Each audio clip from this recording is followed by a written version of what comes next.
Oh, live na tayo. Babatiin ko yung mga dumating na muna. Sila Trexie, sila Hansi, si Red One, na siyang nag-suggest ng topic na ito. Okay.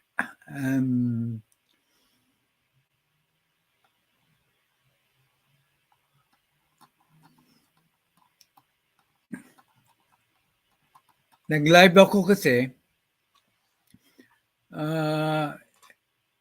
na maaga kasi may mga RTBM videos na kailangan kong ipakita. So, by the way, yung topic ko po sa 8:30, ang diskusyon po. Siguro doon magsisimula ang diskusyon natin. In the meantime, sa mga manunod po, nakapost yan, nakapin po ang aking gustong gawin ninyo. Katulad ko, bago ko sagutin yung issue, nagre-research po ako. Tinanong ko sa Google kung is Gibo Teodoro advocating hate against crime. Hindi na po ako magsasabi. Kayo na mismo ang pupunta sa Google. Tanungin nyo ang aking pagtatanong sa Google. Is Gibo Teodoro advocating hate against China? As I asked this question sa Google, I suggest that my viewers do the same so they can form their own opinions. Kasi may opinion na ako dyan.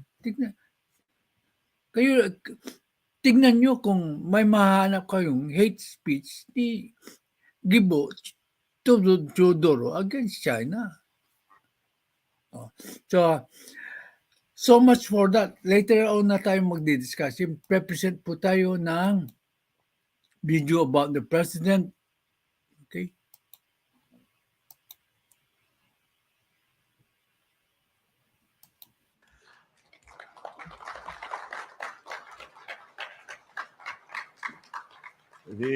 Allow me to greet some of the officials that are here. Please take your seats as you were.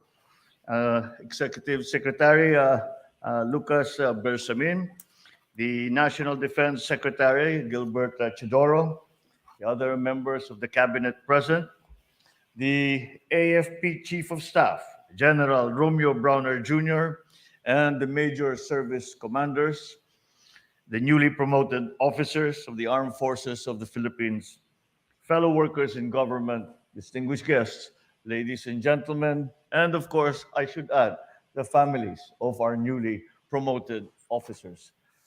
Good afternoon. Allow me to extend, first of all, my warmest congratulations to all the newly promoted senior officers of the Armed Forces of the Philippines, including our AFP Chief of Staff, General Romeo Browner. I wish all of you the best as you embark on this new chapter in your respective careers. As you now prepare yourselves for the myriad challenges that lie ahead, let us all take pause and be reminded that coupled with these promotions are greater responsibilities and duties. These will strain and test the mettle of your character, integrity, loyalty, and professionalism in the fulfillment of your sacred duty of protecting and defending our people and our nation. I, along with the nation, expect all of you to perform your duty with strength of character and utmost integrity, loyalty, and professionalism. Ini-assess niya dyan na integrity, loyalty, sa professionalism. Yan ang ating presidente. Sariling salita na yan. Loyalty to our country, implied po yan. Integrity, dapat pa integridad. But then, ang ini-stress ko po rito, loyalty to our country, mahalin mo ang ating bansa. Okay. Qualities fundamental and core to the service as officers in our nation's armed services. I place emphasis on this at the outset in light of the continuing changes and emerging developments in our nation's evolving security landscape. So, dito pinapalam natin niya sa mahiniral at sa taong bayan na mayroon tayong security risk. Hindi mo pwedeng pababayaan lang ang current situation. Dapat magsalita ka against doon sa gumagawa ng security risk. Malinaw yan. Hindi po ako nagsasabi. Kung didibdibin mo at a-analyze mo yung sinasabi niyang presidente, yun ang magiging conclusion mo. Okay. Your new positions and ranks shall place you at the forefront, both familiar and new and novel defense and security challenges that we now face. We now face, kinakarap natin, security threats. Hindi na po ako nagsasabi niyan. Si Presidente. Siya na mag-explain. You must not only anticipate, but you must also be ready to adapt and respond to emerging national security and defense realities. Okay. You must adapt. You must be aware of the emerging, yung nagsisimulang nangyayari sa ating seguridad problems that exist in our country and in our region. While it is noteworthy that we see positive and encouraging developments in terms of our internal security situation, there So, na-minimize na raw ang internal security problem natin, yung sa rebellions ng MPA. So, nagsimula dyan ng Davao, insurgency free. May mga areas na sigurong insurgency free. Unti-unti na po nababawasan. So, the NTF-ELCAC, na I have to give credit to President Rodrigo Duterte for the NTF-ELCAC. Sasabi sa akin na maka-Duterte daw ako. Kaya kung pinalabas ang video kagabi, give credit where credit is due. Pagparating banat po. remains much to be done. We must maintain our vigilance and guard against those actors, whatever nature or form they may take, who would threaten and jeopardize the peace we have striven and fought for. May pinapatamaan dito si Presidente. Hindi na ako magsasalita. Actors po. Yung mga kasali dyan siguro mga vloggers. Kasali dyan siguro mga commentators. May pinapatamaan si Presidente. Hindi na po ako nagsasalita. Si Presidente na mismo nagsasabi.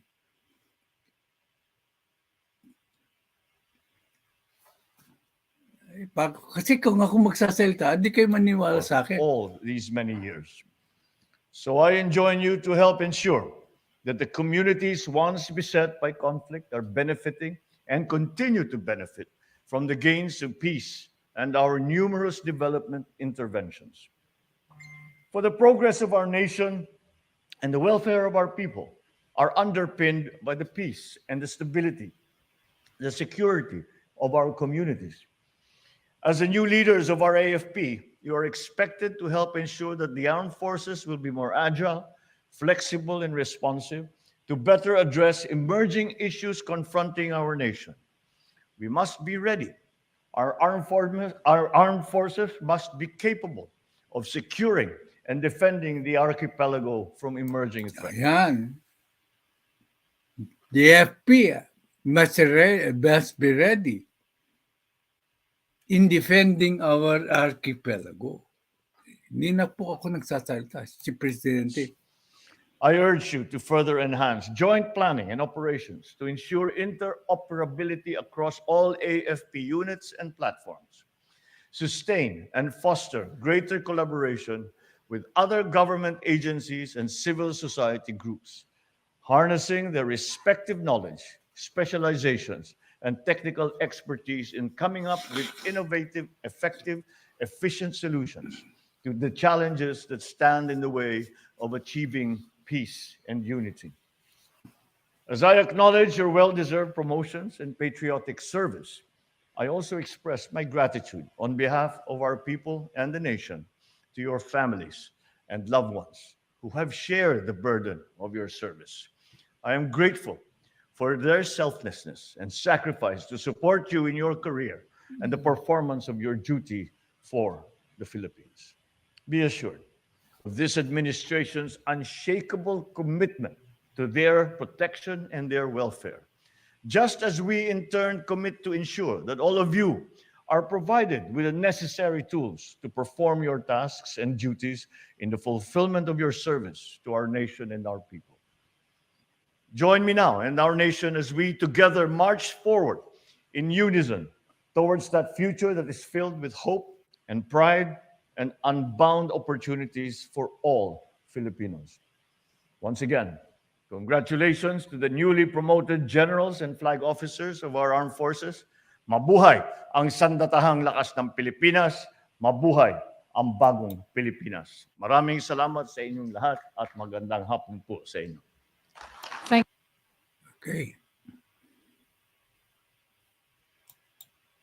Narinig natin ang speech ni PBBM sa mga promoted generals.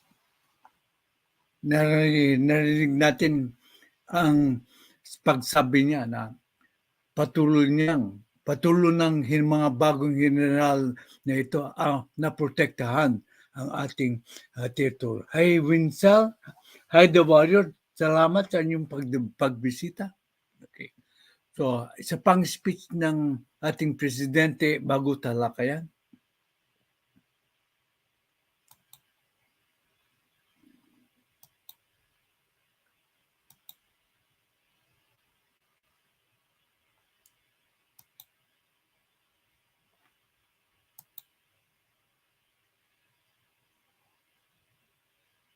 Our DILG Secretary, Secretary Bender Abalos, for your kind introduction. Please take your seat. The United Nations Resident and Humanitarian Coordinator, Mr. Gustavo Gonzalez, who has become he was teasing me earlier, and he said because who has become a fixture in the palace because of the many things that we are doing together with the UN, and he was teasing me. I am already practically a cabinet secretary to the Philippines. And that would be, and I told him if we could do that, we would. The United Nations Governance and Public Administration expert, Ms. Anna Thorlund. Our host for today's activities, Quezon City Mayor Joy Belmonte, and the other honorable local chief executives present, lahat ng ating mga butihing, mga punong bayan na nandito ngayon, fellow workers in government, distinguished guests, ladies and gentlemen, good morning. I'm happy to join you today for this year's Philippine Mayors Forum, which coincides with the 32nd anniversary of the enactment of the Local Government Code.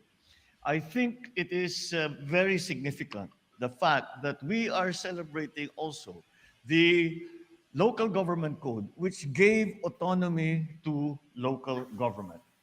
And that autonomy is now being used by these programs. Kung wala po tayong 71, wala po tayong local government code, that autonomy that we gave to our local chief executives would not be available to you. But now that it is, and now that the coinciding program that we are availing of with the United Nations is making that autonomy even greater and even stronger. And it also demonstrates that if you see the greetings in the different agencies, the different parts of government, private sector, United Nations, all of these have come together. And when we talk about the whole of society and the whole of nation approach, this is a perfect example of that. Lahat ng kailangan nating tulong ay lahat ng kailangan natin tulong ay ilalagay natin para harapin itong problemang ito. And this, I believe, is very, very important, especially in this day and age. This will strengthen once again the autonomy of our local governments, and it will give us a direction when we are now, which would Governor Dax is here, that we are now putting together the final implementation of the Mandanas Garcia ruling. That is, of course, relevant to all the local government executives. And that to include that now into that plan, into what we are going to do is to have a very potent weapon in facing the challenges of climate change, of digitalization, of sustainability, of mitigation, of our all our efforts to make the local government a important part of all what we do at the national and, in this case, international level. I think it was an inspired revelation, if I can call it that, to recognize for the UN to recognize that it will need local government assistance. We cannot do any of these. We are talking about global issues here. But nonetheless, we depend on the local government. Maganda yung maraming magandang salita sa national, mga huhusay na speech, maraming mga display. Pero ang bagsak niyan, ang punot dulo niyan, ay kayo, ang ating mga chief executive, local chief executive. Dahil kung wala kayong kakayahan na gawin lahat ito, you know that what will happen, we will not reach down to the ground level. That's what we count on local Yeah, government. dito, he's using a So for more teleprompter. than 3 decades, this landmark law has Pero provided nung us isa, with a trusted set of guidelines, and I'm talking about the local ano, government code, ang on bilis-bilis how ang to go pagbasa about niya the eh. process of devolution, with an emphasis on making our local government units Hindi more mo efficient, magagawa yung more mabilis na empowered, gano'n. and more self-sustained. Hindi. However, Nasa live we mo are now in tayo. the 21st century. There are new challenges in both the local and national levels. There's nothing wrong if he is reading from a by the teleprompter. code's framers 30 years ago. That's why I was just That thinking require us that he now was to reading discover, a to explore, to teleprompter. employ It's better ways of different from capacitating just our localities. extemporaneous So I welcome speech. this forum, which seeks to harness the power of innovation, digital governance, resiliency building, to ensure that the government can better respond to the demands of the times. And when I speak of government, I speak of government at every level. At this point, let me recognize the DILG and the UN Department of Economics and Social Affairs, the UN Resident Coordinator Office in the Philippines, the UN Development Program Philippines for organizing this forum. It is a most opportune time for our national government agencies and LGUs to come together with the support of international partners to augment our strategies and approaches towards achieving the Sustainable Development Goals.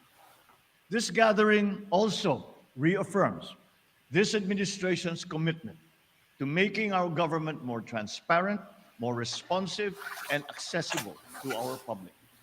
It is my hope that these discussions will result in the wider adoption of multi-level governance, the rise of smarter, more sustainable communities, the emergence of stronger, more resilient local institutions.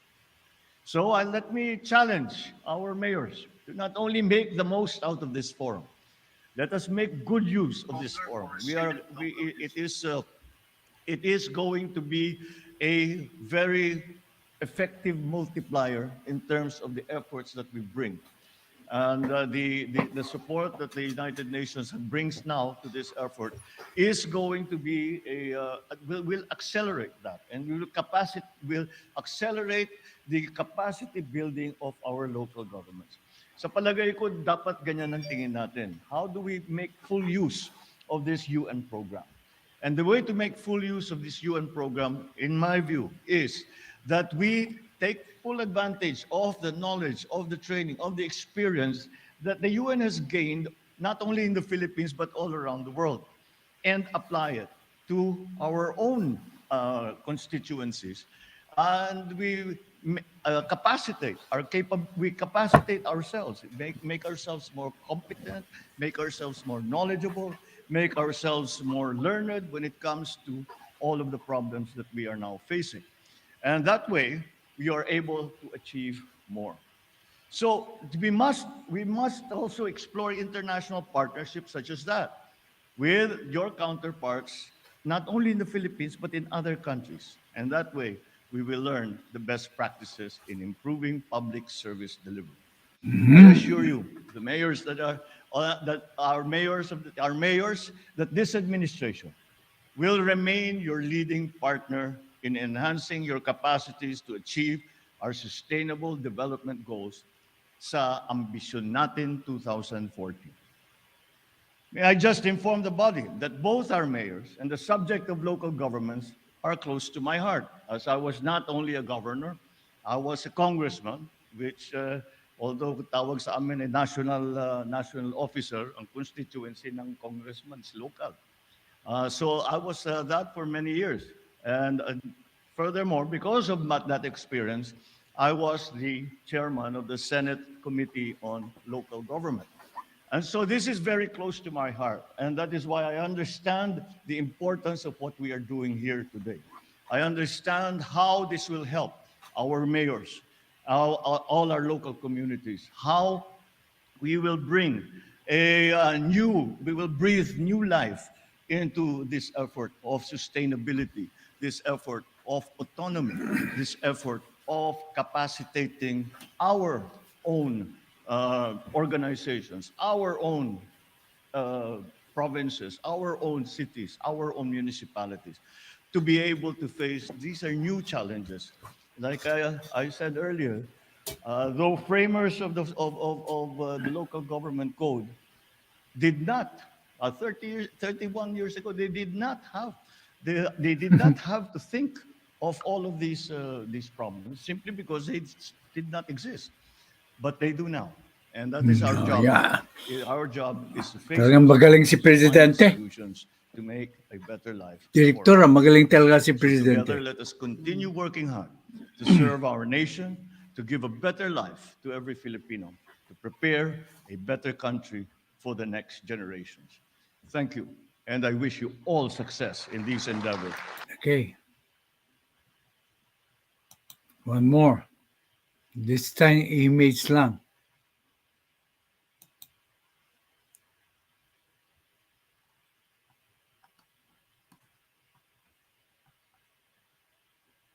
Hindi yan. Wala yata yung... Oh, yan.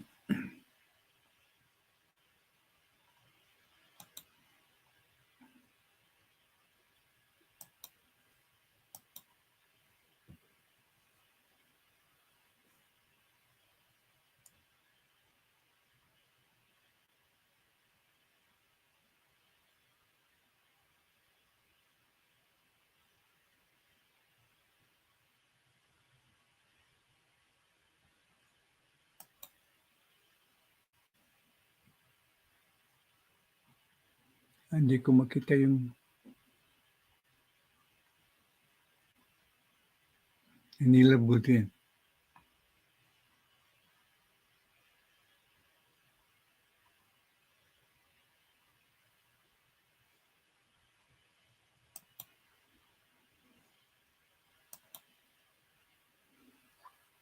Can you see the what Gibo Teodoro said, Directora? Yeah. Can you read it, please? If we don't stop them, China is going to creep and creep into what is within our sovereign jurisdiction, our sovereign rights, and within our territory. Yan po ang nasa billboard. Yan ang tinutukoy ni Red One. So, hindi ko po alisin yung caption yan. Diyan po sa speech na yan, meron bang na sinasabi si Gibo Teodoro na we must hate China? Pag-aralan natin mabuti. Si Sass, sinasabi niya, Gibo Teodoro is advocating na we hate yung China. But based on the billboard na pinagdidiskitahan niya, may makikita ba kayong hate speech kay China?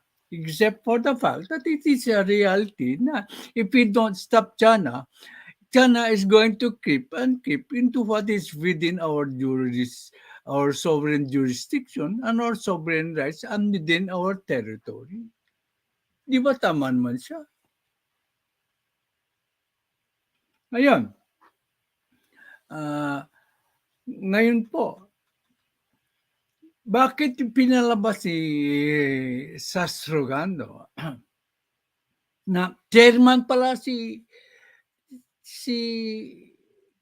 Secretary Gibo Teodoro ng isang mining company that sells copper sa China. Pinapalabas siya, nag-profit siya sa China. Nag-profit po siya sa China. Tapos ganyan, kukontrahin na yung China. Billion, sabihin mo na trillion ang kinita niya. If worse, let us exaggerate po ang earning siya. 1 billion o 1 trillion ang kinita ni Secretary Teodoro sa China sa pagtitinda ng copper from his being a chairman of the mining company. Tapos lang, patapos ko yun, kakalabanin na China. Ibig sabihin, walang utang na loob si Gibo Teodoro sa China. Yan ang pinapalabas ni Sass. Tama ba?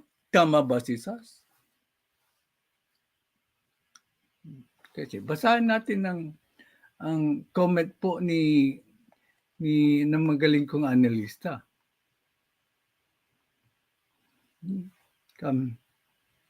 Sino? Si Red One. Nandali. Pupunta natin dito po. For braving, kung he was brave enough to voice out his dissenting opinion, I give him a medal. Medalist ka ngayon, Red One, dahil sa magalang mong pagsasaad ng iyong loobin. Dito, hindi lang yung nag-agree sa akin, ang binibigyan natin ng medal. Okay, basahin po natin. Sorry, pero I don't think Sass is trying to destroy Sec Gibo. Yes, we can condemn China sa pagbuli sa atin, but we can't hate them like Sec Gibo wants us to do. Okay, una, dapat sa medalist, bakit ipapalabas ni Sass yung information about his being a chairman? Kung di niya pinapalabas na parang ingrato po si Secretary Teodoro sa China. Okay, again, ulitin ko sa iyo, Red One. Sa billboard na, palagay ko yan ang tinutukoy mo. May mahanap ka ba dyan na sinabi niya, kamuhian natin ng China? Kung maniniwala ka sa sinasabi ni Sass, ay nasa sayo yan. Pero yan, suriin mo mabuti ang statement po ni Gibo Teodoro. May makikita bang sinabi diyan na kamuhian mo ang ating ang China? Ang sinasabi niya, kung di natin sila pipigilan, ay unti-unting gagapangin tayo. If you give them a finger, they'll take the hand. If you take the hand, they'll take the arm. If you give them the arm, they'll take the whole body. Ganyan po ang gustong sabihin ng ating magaling na sekretaryo. Ulitin ko. Dito diskusyon lang na intelihente. May mahanap ka ba na nagsasabi dyan na kamuhian natin ng China? Wala. Nag-search ka ba sa Google? Tulad ng ina-advise ko, is Gibo Teodoro advocating hate against China? Tignan mo sa Google. Huwag ka maniniwala sa propagandist ng China na si Sass. Okay. So, straight hypocrisy yan. Ajay, basahin mo. Straight hypocrisy yan. Profit ka ng billions, tapos gusto mo i-cancel. Okay, tuloy natin ng para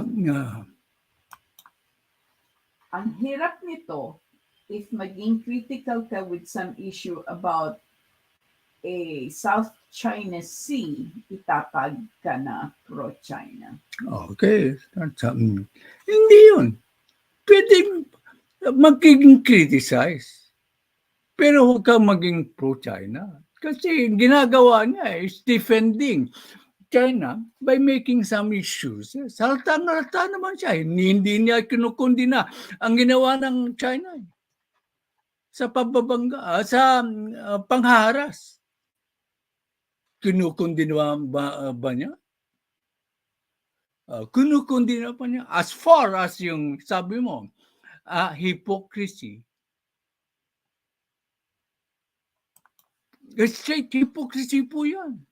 Bilyon-bilyon ang kinita mo. Ayan, dapat instead of kundinahin si Secretary Teodoro, dapat palakpakan pa natin. Remember, ang adigain natin dito, love of country comes first before love, loyalty a politician, a vlogger, or any person. Ibig sabihin, hindi importante sa kanya ang bilyon-bilyon kita. Ang importante sa kanya ay ang kapakanan ng ating bansa. Bakit mo siya kakastiguin? Dahil siya, inaayawan na niya ang kita sa China sa pagbibenta ng kapal. Kasi mas mahal niya ang ating bansa. Di ba mas kaduda-duda kung aayon sa China, samantalang binubuli na tayo dahil siya ay kumikita. Ganyan ang gustong palabasin ni Sass. Kaya I am trying to destroy Sass' argument na hypocrisy po yung ano sabi? Hypocrisy. Yung nag-profit siya. Nag-profit siya ng billions. Pagtapos ikakancel, dapat lang i-cancel niya. Kasi kapakanan ng ating bansa ang nakasalalay. That's his, That should be his job as Secretary of National according Defense. to the direktora na ulitin mo ang sinabi mo, direktora. Sabi ko, that's his job as Secretary of National Defense. Take care of what's good for the country. Sabi ng direktora, that is his job as the Secretary of the National Defense to take care of country. Profits from his business notwithstanding. Isn't that destroying the argument of Sass? How can you counter that argument? Sabi babasahin din natin yung latest po. from Ken Roth. Where? Sa baba. Latest. Ken Roth. False caricature ang ginawa ni Sass. Okay. Then comes Maribel Sabada says, Sec Gibo. no. Good evening. Oh, okay. Good evening, Jack and everyone. Sorry, Jack, I'm late. Was busy doing my sign. Secretary Gibo wants us united for our country. Okay, for that, you say you get the second medal po. Eh, 2 araw ka nang nagkakamedalya. Ma'am Maribel, isa, naunang medalya na napunta kay Red One. Kasi he brought out his sentiments mo. Okay. Pangalawang beses na. Huwag mong araw-arawin naman na ikaw ang parating makakamedalya. Ma'am Maribel, ha? Pagbigyan mo naman yung iba. Okay, basahin natin ang depensa ni Gibo Teodoro. Okay, ito po. Freedom of speech. Gibo speaks out on viral billboard criticizing China's incursion in West Philippine Sea. Ito po. Hindi po niya minumangkaing kamuhian natin ng China. Huwag ka maniniwala kay Sass. Yun. Kaya nga, ang basihan ni Sass, itong billboard nito, sinasabi niya na kamuhian natin ng China. That's not what he said. Department of National Defense, or DND's Secretary Gilberto Gibo Teodoro Jr. finally broke his silence over a billboard featuring his no-holds-barred criticism against China's activities in the West Philippine Sea. Okay. Nagsalita na po si Gibo Teodoro. Kapapasok lang yata nito eh. The billboard was spotted along EDSA and posted on social media, which immediately garnered mixed reactions. Some were praising the defense chief for his patriotism, evoking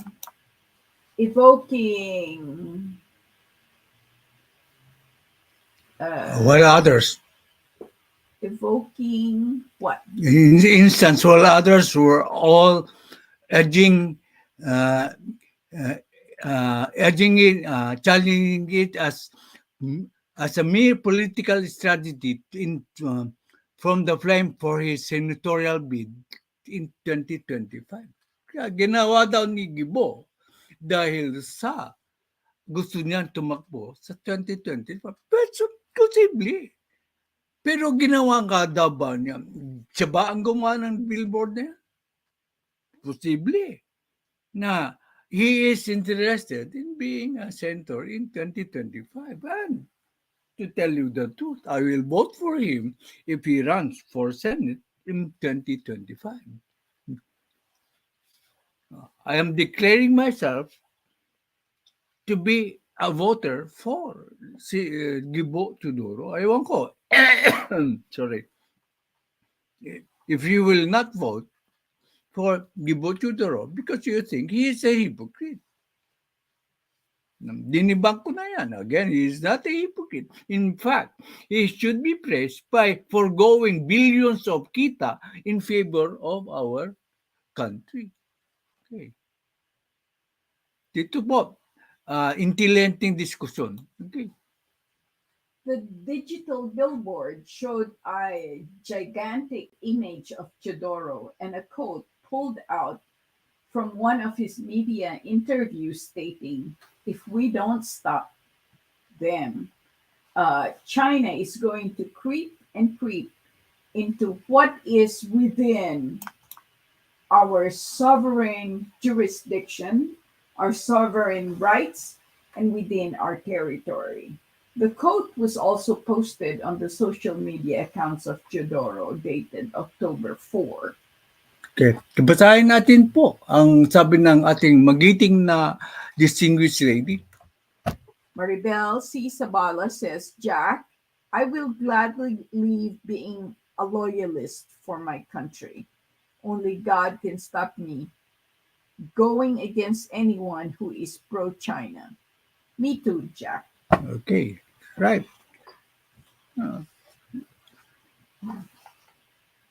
Very well said, Ma'am Maribel. That's why I admire and like you. This is just coming from my heart. Madalas magkatunggali tayo sa opinion, but I've never wavered in my respect for you. Okay. But in a Kapihan sa Manila Bay interview on Wednesday, October 18, Teodoro said he has nothing to do with the publishing of the billboard. Ayun pala, wala siyang kinalaman dyan. Oh, malinaw yan. Sa Google ko po yan ni-research. Kasi nagtanong ako, is Gibo advocating hate against China? Ito ang lumabas. Salamat po, Red One. Salamat po, Red One. Okay. Pakibasa yung mga si Eva Patmos, sa member po natin, nakaabot po. Okay. Eva Patmos, PH, says, hello, Tatay Ferds, watching from Greece. Second, si Maribel Sabala says, we are now in same side, Jack. Thank you. Okay, thank you. Sometimes we are on the same side. Sometimes we are on the opposite side. But friendship po remains the same. Dapat iba ang topic ko, but ginibigyan ko ng importansya si Red One. Okay. Kasi importante sa akin ang kanyang mga comments. Okay. I have nothing to do with those billboards.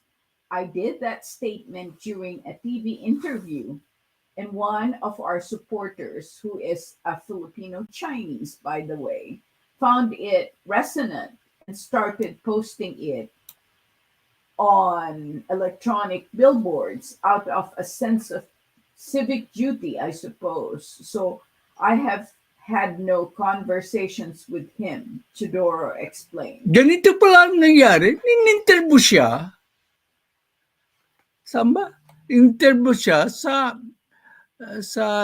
isang TV station at nakita ng isang supporter na Filipino-Chinese at nagustuhan po yung statement ni Gibo Teodoro at siya mismo, Filipino-Chinese pa yan. Siya mismo ang nag-post po. Walang pong alam ang ating magiting na secretary. Nakuha yan sa interview sa TV.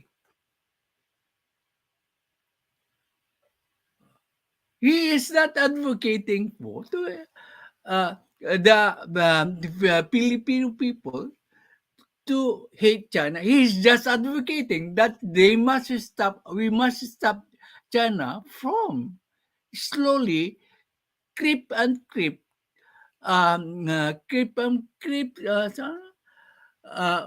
what is within our sovereign jurisdiction and our sovereign rights and within our territory. May nakikita ba kayong hate speech against China dyan? Huwag kayong maniniwala doon sa sinasabi ni Sass. In fact, kung pwede lang, I have to be harsh sa Sass. Kung pwede lang, yung mga cities, tawaging persona ng grata si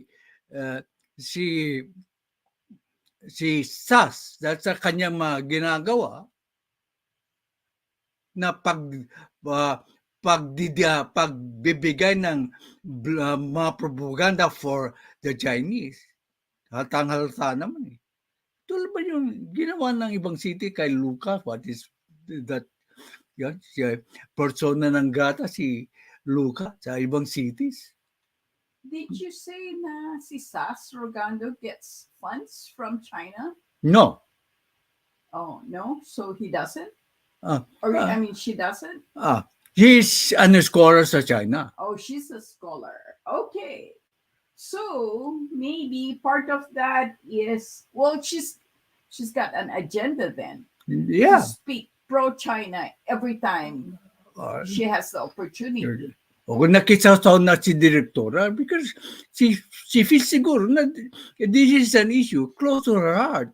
Na alam niyo si Direktora hindi basta-basta nakikisaw-saw yan. Okay.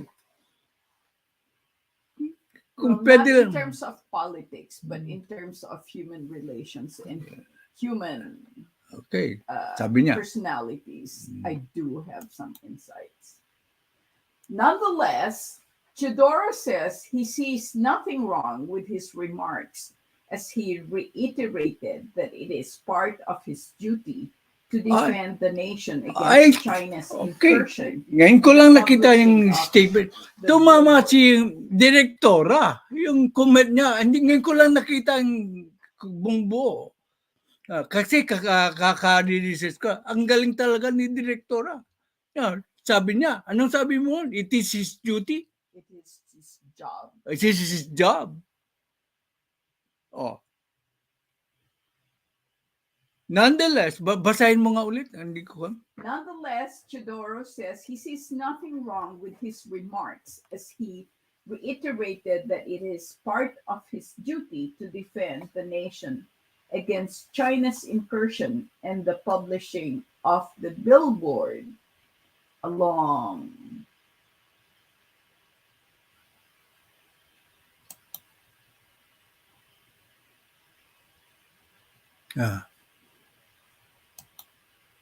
along with his own sentiments was part of his exercise of freedom of speech. Yeah. So, with that, I hate China.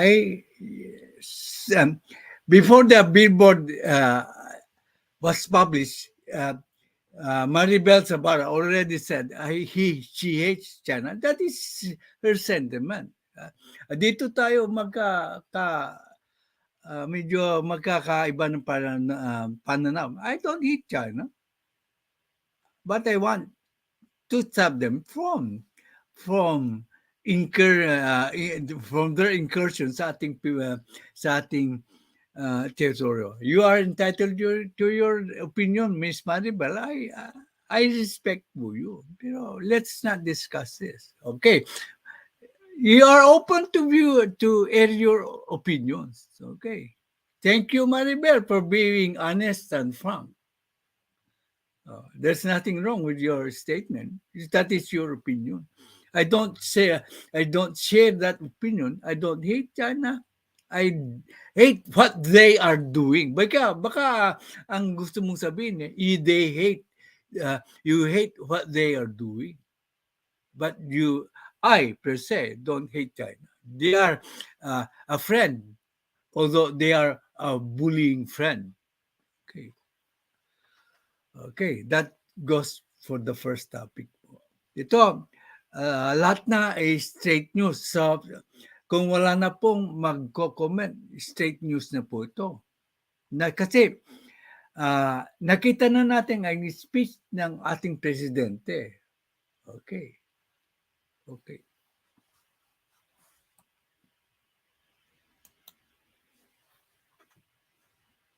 Marcus to AFP, be ready to defend archipelago from emerging threats.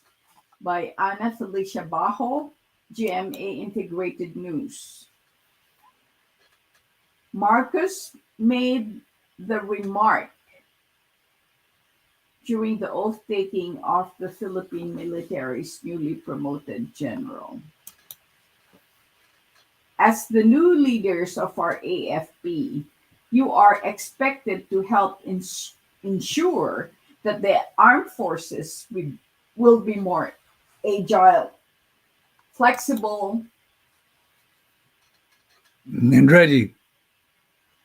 Okay. I think it was just not that. You missed something. Yeah. Yeah. Sige. Sige.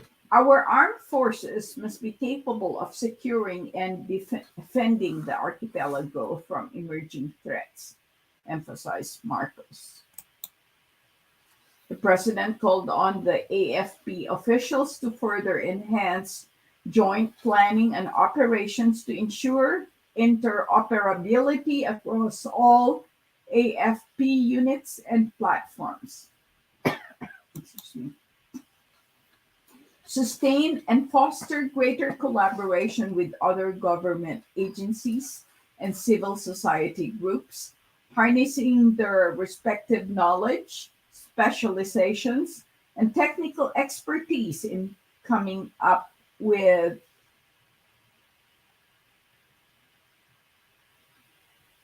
Yeah. With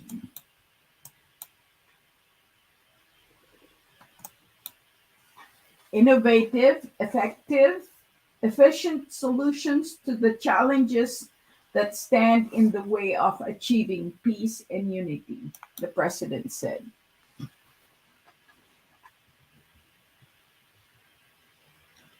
he also said, He also told officials that he expects them to perform their duty with strength of character and utmost integrity, loyalty, and professionalism, or the qualities that are fundamental and core to the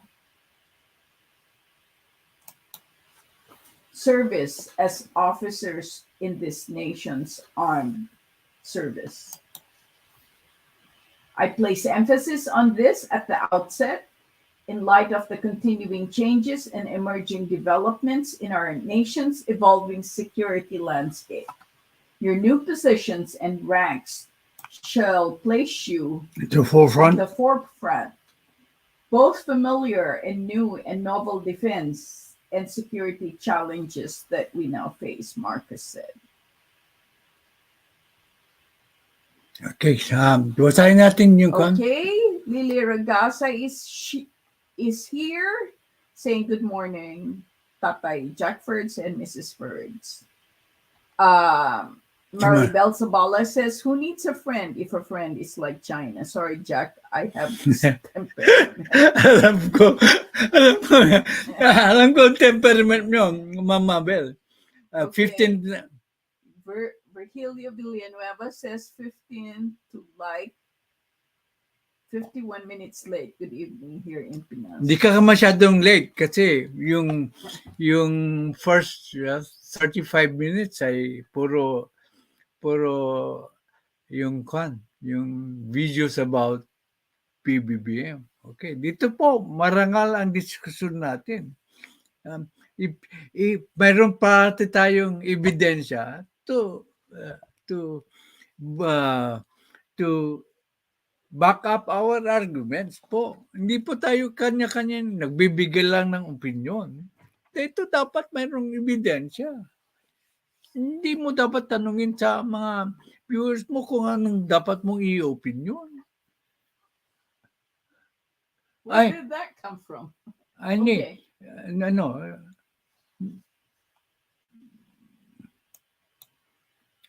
Metro Manila.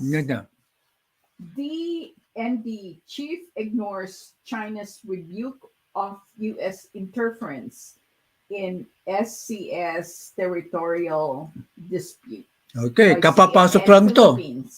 Anong date? 27, 2023. Kapapasok lang. Kapapasok lang dito. Fresh news para natin makikita nyo. Hindi po haka-haka. Hindi po opinion.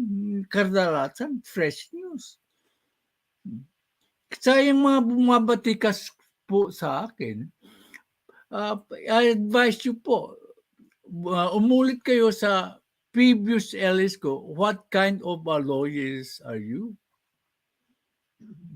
Importante po yan. Bago nyo ako batikusin, Importante malaman nyo kung saan ako nanggagaling. Metro Manila, CNN Philippines, October 27. Department of National Defense, DND, Secretary Gibo Teodoro shrugged off China's recent statement rebuking the United States for reaffirming its support for Manila after Philippine and Chinese vessels collided near Ayungin Shoal, saying this is only meant to stifle Beijing's opponents. Di ba kahapon po, sinabi ko, before this news comes in, talagang involved po ang United States dito sa atin kasi may mutual defense treaty. Kahapon po yan. Sinabi ko. Ngayon, patutunayan ulit ni Gibo Teodoro na tama po ang analysis ko. Palagay ko. Sabi ko, involved po ang China, ang US dito sa conflict natin sa West Philippine Sea. Because we have the mutual defense treaty agreement.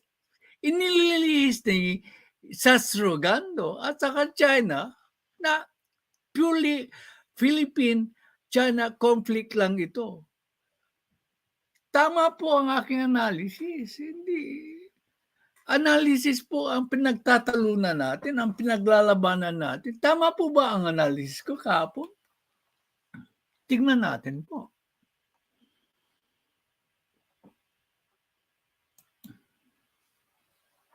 That is always China's narrative in order to corral all its opponents and to stifle them.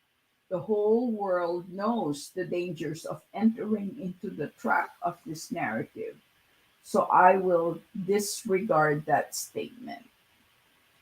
Who said this? Teodoro. Okay. Teodoro told CNN Philippines Sass the source on Friday. The source and TV program. Teodoro said the territorial dispute is not only an issue between China and the Philippines, but of the whole world, citing the United Nations Convention on the Law of the Sea, the defense chief said. Beijing's and Manila's jurisdictions are only within their 200 nautical mile exclusive economic zone, while the rest of the areas of the China Sea is the world's area to exercise freedom of navigation and passage. Okay. So, not only the United States, but the whole world are concerned that. So, anong sinasabi ng China? That this is only a conflict between the Philippines and China. Concerned. In the first place, kasali din ng US kasi may MDT. Kasali din the whole world kasi it involves freedom of navigation. Okay, babasa po tayo. Tapos na po ang ating live stream. Puro ka na lang, basahan na lang po ito. Okay. Pero ang analysis ko po ito na ay tama. Hindi lang this is not purely Philippine China conflict. It involves the United States pati the whole world. Yes.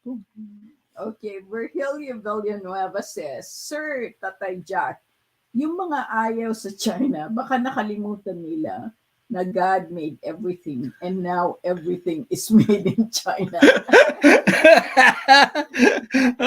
Okay. Sinabi ni Senate President na boycott ang products ng China. Wala na tayong magagamit.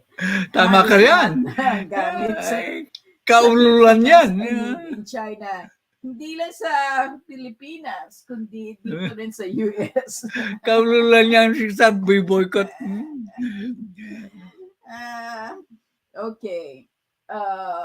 si Ay, gusto ni gusto Mama. umakyat 5 Okay. minutes. Okay, let me finish. Sabi ni Virgilio Villanueva, Chinese are second largest business partner at lahat ng mall sa Pinas, Chinese ang may-ari. Okay, di ba? Okay. Matagal ko nang sinasabi yan. Hindi pwedeng bumikot as of now. Kasi we depend also on China. Okay, Maribel wants to Ay, clear something. Okay, nandyan po okay. Oh,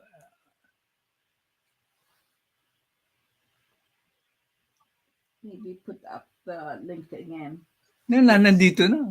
Nandyan na siya. Okay. You can talk now. But be sure you turn off your YouTube kasi makaka-feedback. Just rely on the streamer po, Mama Bel.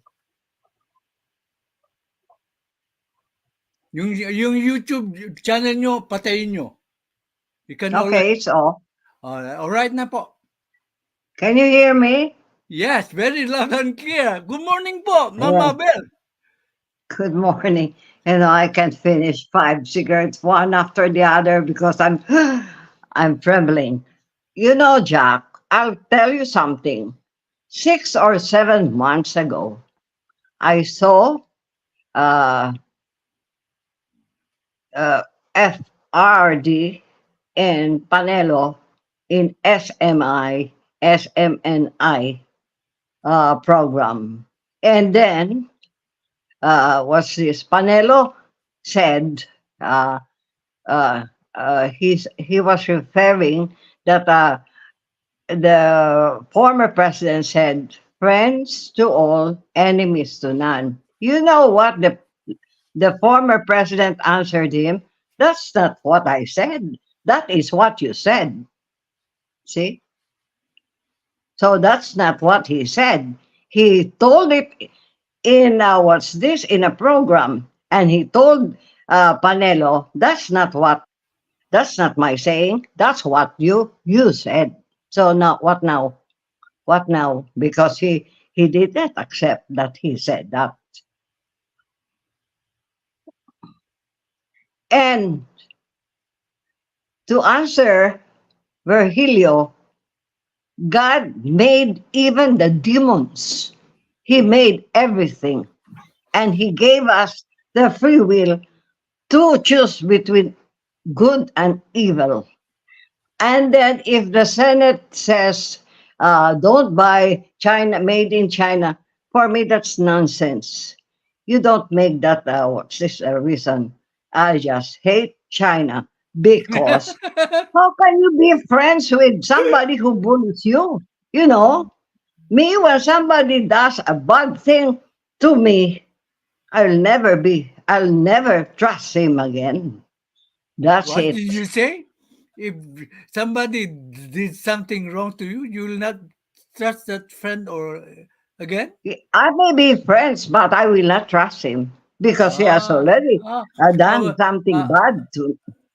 how That's very, why I let can me say, never. how very, your wisdom is so wonderful. If somebody does something to you, you will not trust that friend again?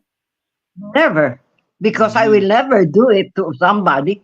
I will never was this do something bad like when the what's this the former president said something those things about BBM. He was weak. He was everything and all those.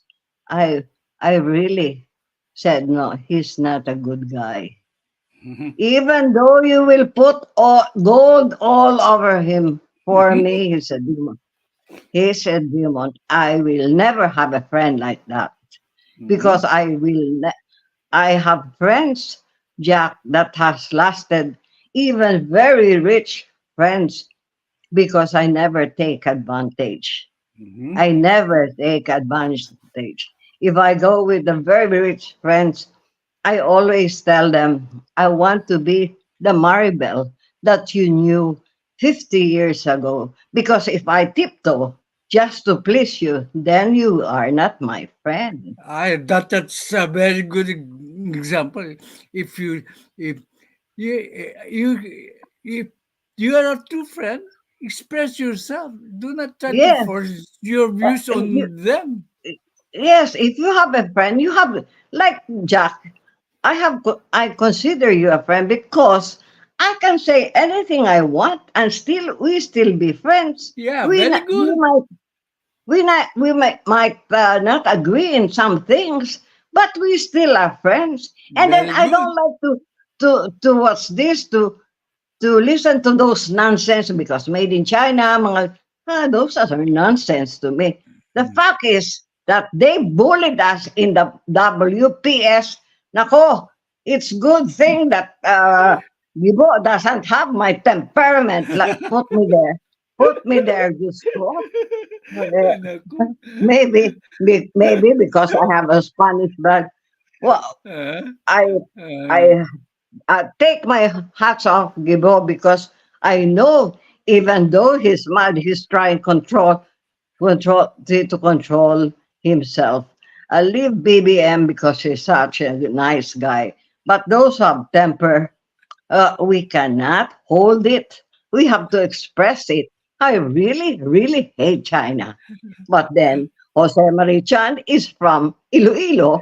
But I do not consider him China. He's a friend. He's a friend. But China. Ay, naku talaga. With what they did the last time, you know. So I'm going to drink Coke, Jack, because I'm trembling, when I when I Take care of see. your health. Take care Oh, of your health. I'm okay as long as I have my temper. Nothing will happen to me. Sometimes I've been alone in my room, so. But that Panelo thing, and Ay, I'm not naku. lying. I saw that on what's this on SMNI. Okay. So kaya stop with that. Oh, friends to none, friends to enemies to enemies. I'll kill you if you're my enemy. I do not Ah, believe in that. Okay, okay. Jack. Bye Okay. bye. Thank you. Bye bye. Yeah, ang galing. One thing you have to admire in Miss Maribel Zabala, she's not afraid to to say what she thinks. And that is what I like. And that is what I like also in Red One. Here, we can discuss things so intelligently. O yan, kita nyo, pinakyat ko si Maribel Zabala. Although sometimes hindi kami magkapareho ng sentimento. We respect each other's opinions. Just like I respect the opinion of Red One. Okay. Sabi ni mm, Virgilio Villanueva has a message for Mabel, but I'm not going to read it because I don't like that sentiment. Except he adds, and you're not here, ma'am. mm, Lily Ragasa says, Ma'am Maribel, I also don't buy anything that is made in China. my wife doesn't want me to buy anything foodstuff to China.